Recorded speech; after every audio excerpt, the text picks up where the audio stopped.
سورہ قمر میں اللہ تبارک و تعالیٰ نے حضرت نوح علیہ السلام کی یہ دعا ذکر، چھوٹی سی دعا ہے، چند لفظوں، انی مغلوب فانتصر، چھوٹی سی دعا، لیکن اپنے اندر ایک آن رکھ، یہ مانگی تھی اس وقت حضرت نوح علیہ السلام نے جب لوگوں کو توحید کی طرف دعوت دیتے ہوئے 950 سال گزر چکے تھے، 950 سال، اللہ تعالیٰ نے عمر بڑی طویل عطا فرمائی، اسی لیے مثال دی جاتی ہے عمر نوح 950 سال، قرآن کریم نے صاف فرمایا کہ 950 سال رہے اور مسلسل دعوت دیتے رہے، مگر قوم تھی کہ ماننے پر نہیں آتی اور دھمکیاں دیتی کہ اگر تم نے یہ سلسلہ جاری رکھا، ہماری دین کے خلاف نیا دین لے کر آ گئے تو ہم تمہیں پتھر ماریں گے، ہم تمہیں نکال باہر کریں گے، خدا نے کیا کیا دھمکیاں دیتی۔ اس موقع پر حضرت نوح علیہ السلام نے یہ دعا فرمائی کہ انی مغلوب فانتصر، اے اللہ میں مغلوب ہو چکا ہوں، یعنی میرے جو مخالفین ہیں، میرے جو دشمن ہیں، وہ مجھ پر غالب آ چکے، بہت کوشش کی میں نے، سورہ نوح کے اندر تفصیل سے اللہ تعالیٰ نے ان کی کوششوں کا ذکر کیا ہے اور دعاؤں کا، تو یہ دعا فرمائی کہ میں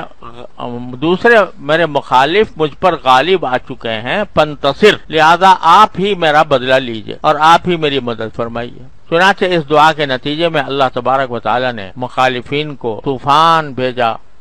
اور طوفان سے ہلاک کر دیا۔ تو یہ دعا اللہ تبارک و تعالیٰ نے مختصر سے الفاظ میں، ویسے لمبی دعائیں بھی حضرت نوح علیہ السلام کی سورہ نوح کے اندر بیان ہوئی، لیکن یہ اختصار سے چھوٹی سی دعا سورہ قمر میں بیان فرما دی۔ یہ ہمارے لیے ایک سبق ہے کہ جب کبھی انسان مغلوب ہو جائے، مخالفین نے گھیرا تنگ کر رکھا ہو، محصور ہو جائے اور دشمن غالب آ رہا ہے، تکلیف پہنچانے والے تکلیف پہنچا رہے ہیں، تو اس وقت میں اس کو چاہیے کہ اللہ کو پکارے۔ چھوٹی سی جملہ ہے، انی مغلوب فانتصر، ہر قسم کی مخالفت، اور میں عرض کرتا ہوں کہ خاص طور پر جو انسان کو اس کی ضرورت پیش آتی ہے، علاوہ دشمنوں کے، مخالفتوں کے، ہم سب کو جس کی شدید ضرورت ہوتی ہے وہ یہ ہے کہ نفس اور شیطان ہم پر غلبہ پا لیتے، گناہ کے تقاضے دل میں پیدا ہوتے ہیں، شیطان بہکاتا ہے، کہتا ہے کہ فلاں گناہ کر لو، نفس بہکاتا ہے کہ وہ لذتوں کا طالب ہے تو لذتوں کی طرف آدمی کو بہکا کر لے جاتا ہے، یہ آنکھ سے لذت لے لو، ایک نامحرم کو دیکھ لو، آج کل تو اللہ بچائے جو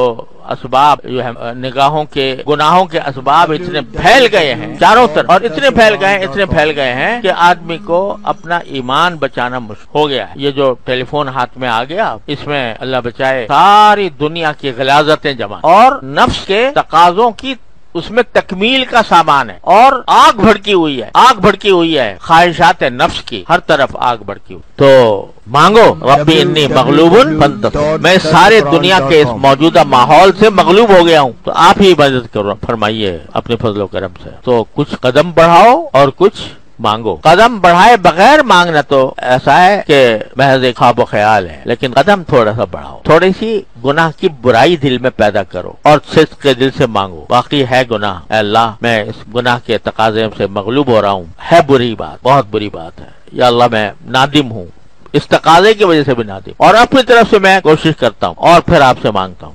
حضرت رومی رحمۃ اللہ علیہ فرماتے ہیں کہ یوسف علیہ السلام کو دیکھو کہ بھرپور جوانی ہے اور ایسی دعوت مل رہی ہے، خلوت ہے، تنہائی ہے، دروازے بند ہیں، تالے پڑے ہوئے ہیں، تو کیا کیا معلوم، آنکھوں سے دیکھ رہے تھے کہ تالے پڑے ہوئے ہیں، باہر نکلنے کا راستہ ہی نہیں ہے، مگر دروازے تک بھاگ گئے اور پکار لیا اللہ، یا اللہ میرے بس میں اتنا ہی تھا، باقی بچانا آپ کا کام ہے، اگر آپ اپنی رحمت سے میری مدد نہیں فرمائیں گے تو اصبو الیہن واکم من الجاہلین، تو میں خود بھی مائل ہو جاؤں گا ان کی طرف اور جاہلوں میں بن جاؤں گا۔ مانگا مگر دروازے تک جا کر مانگا۔ تو وہاں رومی فرماتے ہیں کہ گرچہ رکھنا نیست عالم را پدید، خیرہ یوسف وار می باید دبی، اگرچہ تمہیں کوئی رکھنا نظر نہیں آ رہا، باہر نکلنے کا راستہ نظر نہیں آ رہا، لیکن کم از کم یوسف کی طرح، یوسف علیہ السلام کی طرح بھاگ تو جاؤ دروازے تک، دیکھو پھر دروازے کون کھولتا ہے۔ گرچہ رکھنا نیست عالم را پدید، خیرہ یوسف وار می باید دبید، یعنی یوسف علیہ السلام کی طرح بھاگ کے جانا چاہیے جتنا ہو سکے۔ تو جب بھی ایسی صورتحال پیدا ہو جس میں آدمی اپنے آپ کو مجبور پا رہا ہو کہ بھئی کہیں مجھ سے گناہ سرزد نہ ہو جائے، تو یہ چھوٹی سی دعا ہے، یاد کر لو، رب انی مغلوب فانتصر، اے میرے پروردگار میں مغلوب ہوں، مجھے مدد فرما میری۔ تو یہ ہے تو چھوٹی سی،